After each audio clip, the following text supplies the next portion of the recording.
Kayleigh, why did the president feel it was important to go walk over there through the park into the church?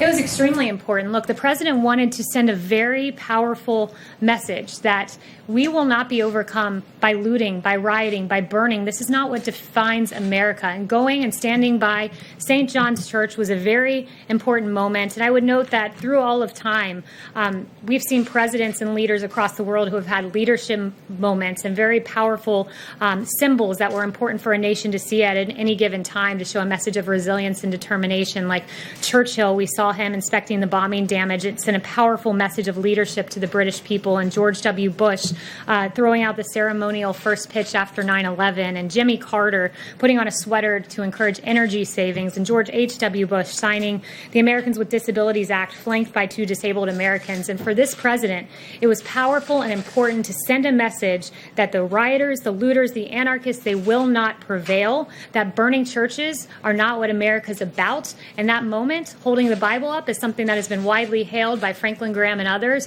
And it was a very important symbol for the American people to see that we will get through this through unity and through Minnesota as well. And Kayleigh, back to that incident on Monday, are you saying that all the officers who were at that protest, clearing that largely peaceful protest, were acting appropriately?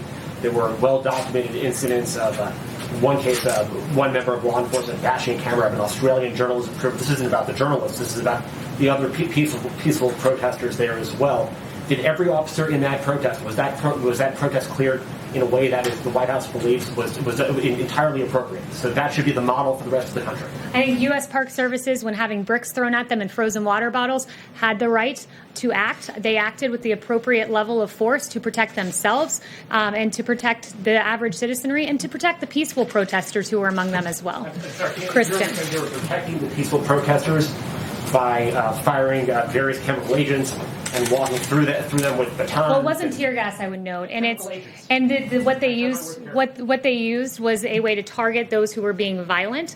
They used the minimal force that they could to ensure that situation was safe, to ensure St. John's Church would not burn a second night in a row, and to ensure that no officers were injured in the manner that I listed off, that several officers have been injured and shot at in the course of these riots. Kristen. Thank you, Kayleigh. I have a question about the decision-making process before going to the church on Monday night.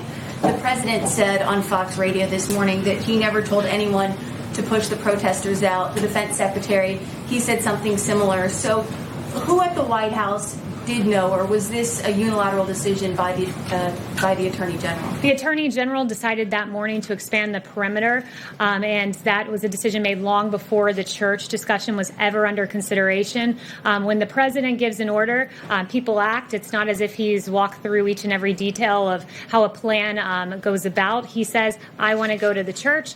He goes to the church, and everyone executes the plan in the order that the president puts into place. So the president is absolutely right in what he said. So was the plan still for President Trump to walk out there, even if the protesters were still there?